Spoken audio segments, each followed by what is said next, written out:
ইরানের নবনির্বাচিত প্রেসিডেন্টের শপথ গ্রহণ অনুষ্ঠানে অংশ নিতে গিয়ে হত্যাকাণ্ডের শিকার হয়েছেন হামাস প্রধান ইসমাইল হানিয়া।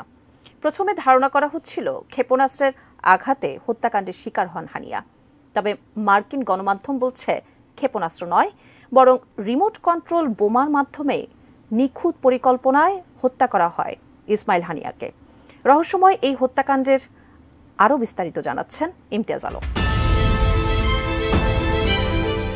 ক্ষেপণাস্ত্র নয়, বরং একটি রিমোট নিয়ন্ত্রিত ও উন্নত প্রযুক্তির বোমা বিস্ফোরণে নিহত হয়েছেন হামাসের রাজনৈতিক শাখার প্রধান ইসমাইল হানিয়া। এমনটাই জানিয়েছে মার্কিন সংবাদ মাধ্যম নিউ ইয়র্ক টাইমস।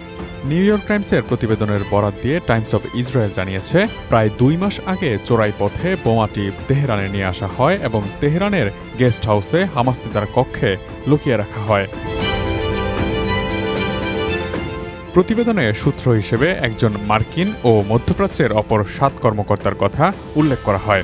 মধ্যপ্রাচ্যের কর্মকর্তাদের মধ্যে 2 জন ইরানের বিপ্লবী রক্ষী বাহিনী IRGCর সদস্য। এর আগে ইরানের IRGC নিয়ন্ত্রিত তাসনিম নিউজ এজেন্সি ও অন্যান্য সংবাদ মাধ্যম জানিয়েছিল, বিমান থেকে ছোড়া ক্ষেপণাস্ত্রের আঘাতে প্রাণ হারিয়েছেন ইসমাইল হানিয়া ও তার একজন দেহরক্ষী। নিউ ইয়র্ক টাইমসের প্রতিবেদনে 3 ইরানি কর্মকর্তার বরাত দিয়ে বলা হয়, হানিয়ার হত্যাকাণ্ড IRGCর জন্য অত্যন্ত লজ্জাজনক, কারণ হানিয়া ও অন্যান্য রাষ্ট্রীয় মেহমানরা যে গেস্ট হাউসে অবস্থান করছিলেন তার নিরাপত্তার দায়িত্বে ছিল ইরানের এই বিশেষায়িত সেনাদল। যুক্তরাষ্ট্র ও মধ্যপ্রাচ্যের কর্মকর্তাদের বরাত দিয়ে বলা হয়, এই হামলার পেছনে দায়ী ইসরায়েল এই হত্যার দায় স্বীকারও করেনি, আবার অস্বীকারও করেনি। তবে ইরান ও তার সহযোগীরা এর জন্য ইসরায়েলকে দায়ী করে প্রতিশোধ ও শাস্তি দেওয়ার অঙ্গীকার করেছে।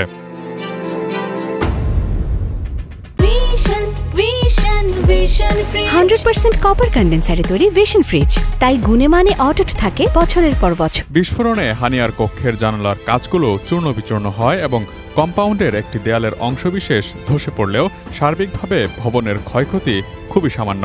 সংবাদ মাধ্যমটি দাবি করছে তাদের কাছে এই বিষয়টির প্রমাণ হিসেবে কিছু ছবিও রয়েছে।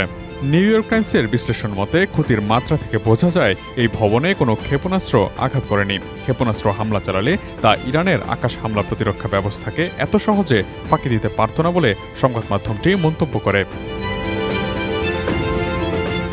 এর আগে এরকমই নিখুঁত কায়দায় রিমোট নিয়ন্ত্রিত মেশিন গানের গুলিতে ইসরায়েলি গোয়েন্দা সংস্থা মোসাদ ইরানের শীর্ষ পরমাণু বিজ্ঞানী মোহসেন ফখরিজাদেহকে 2020 সালে হত্যা করেছিল। মধ্যপ্রাচ্যের 5 কর্মকর্তা জানান, নিশ্চিতভাবেই দূরবর্তী কোনো স্থান থেকে রিমোটের মাধ্যমে হানিয়ার কক্ষের বোমাটি সচল করা হয়। তেহরানের উত্তরে একটি বিলাসবহুল মহল্লায় নেশাত নামের IRGCর কম্পাউন্ডে অবস্থান করছিলেন ইসমাইল হানিয়া। এই কম্পাউন্ডটি গোপন বৈঠক, হানিয়ার মতো গুরুত্বপূর্ণ অতিথিদের থাকার জায়গা ও প্রয়োজনে লুকিয়ে থাকার কাজে ব্যবহার করা হয়। IRGCর নিয়ন্ত্রণাধীন এমন নিশ্ছিদ্র নিরাপত্তার মতো স্থানেও ইসমাইল হানিয়াকে এত নিখুঁতভাবে হত্যা করার ঘটনা ইরানের নিরাপত্তার গর্বে আঘাত করেছে বলে সমালোচনা এখন সর্বত্র। Imtiaz Alam, desk report, ATN news.